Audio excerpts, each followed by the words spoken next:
You were the kid who forgot the homework even when you cared. The kid who heard the instructions and still lost the thread halfway through. The kid who had ideas, energy, imagination, but somehow could not turn any of it into something adults could grade, measure, or trust. And if you grew up in the 80s, 90s, or early 2000s, there is a good chance nobody called that executive dysfunction. They called it being careless. They called it being distracted. They called it smart, but not trying hard enough. Stay with me, because what I'm about to tell you will completely change how you read your entire childhood. Here's what nobody says out loud. Growing up undiagnosed didn't just mean missing a label. It meant growing up in a system that thought attention was a moral choice. That if you really wanted to focus, you would. That if you really cared, you wouldn't forget. That the gap between what you were capable of and what you were producing was a character problem, not a neurological one. You were not lazy. You were not difficult. You were running a different operating system in a world that only had instructions for one kind of brain. And this video is not a diagnosis. Not everyone who relates to this has ADHD, but many people are recognizing patterns that were never explained to them. And that recognition matters. Here is why an entire generation got missed. The diagnostic picture that existed in the 80s and 90s described one very specific type of child. A boy, young, visibly hyperactive, impossible to ignore, climbing furniture, unable to sit still, disrupting class in ways that demanded an immediate response. If you didn't look like that, if you were a girl who daydreamed quietly at the back of the room, a boy who was funny and charming but couldn't turn in an assignment on time to save his life, a kid who could read the same paragraph 6 times and retain nothing, a kid who lost permission slips, forgot sports kits, missed deadlines, not because they didn't care, but because their brain processed time and urgency differently. You didn't fit the picture. So you passed. Not because nothing was happening, because the system was looking for the wrong thing. But here's where it gets worse. Do you remember the report card comments? Smart but easily distracted. Has potential but doesn't apply herself. Could do much better if he paid attention. Needs to take more responsibility. At the time, those comments felt like judgment, and they were, but they were also evidence of a system that had no language for what it was actually looking at. Every one of those comments described a child whose brain worked differently. A child who was trying, often harder than anyone knew, inside a structure that was never designed for the way their mind moved. That report card suddenly reads differently now, doesn't it? And this is the part nobody prepares you for. Your brain didn't just struggle, it adapted. The human nervous system is extraordinarily good at finding workarounds. You learned to compensate.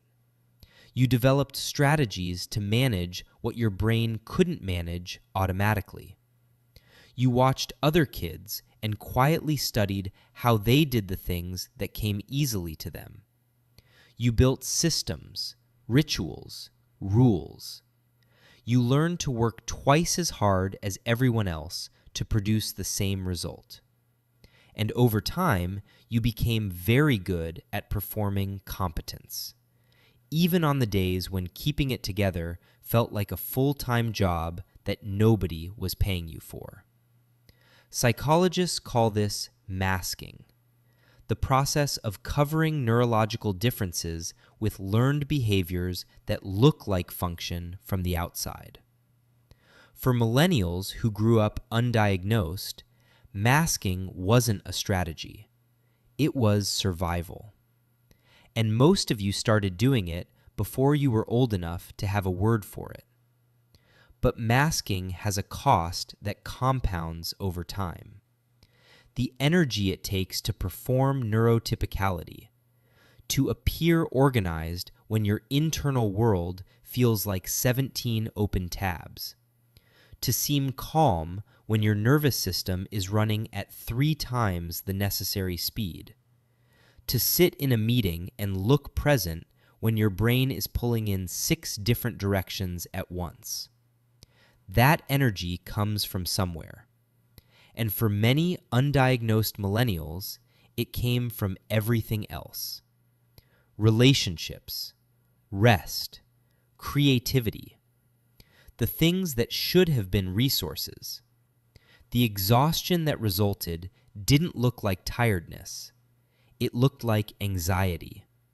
It looked like depression. It looked like being someone who could never quite get it together, no matter how hard they tried.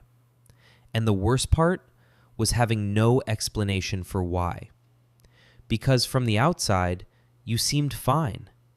You had learned to seem fine. Then something happens.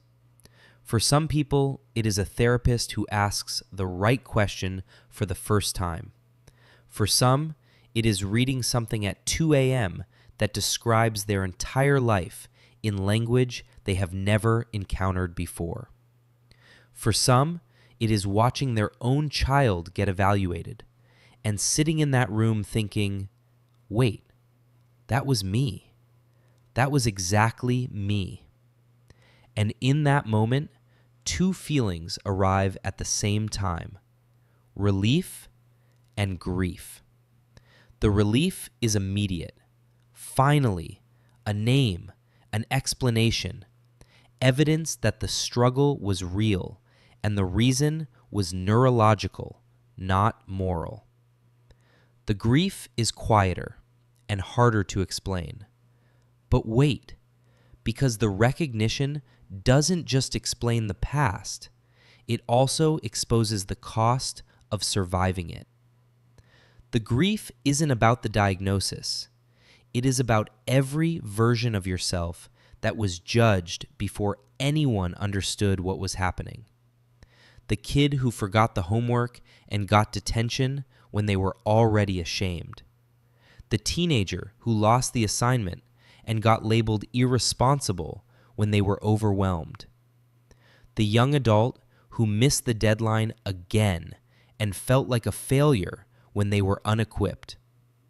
The person who spent years believing the gap between their potential and their output was a character flaw when it was actually a difference that nobody identified in time. That forgotten homework suddenly has context. That teacher who thought you didn't care was looking at the wrong problem.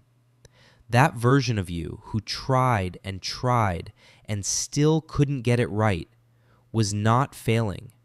They were navigating something real, without a map, without support, without anyone telling them it had a name. And here is what else the recognition exposes: the adaptations that kept you functioning, the perfectionism, the people-pleasing, the hypervigilance, the need to over-prepare for everything because your brain never trusted itself to remember, the inability to rest without guilt because you learned early that rest was dangerous. Those adaptations made sense in the context of a childhood without support. They were intelligent responses to an environment that didn't understand you.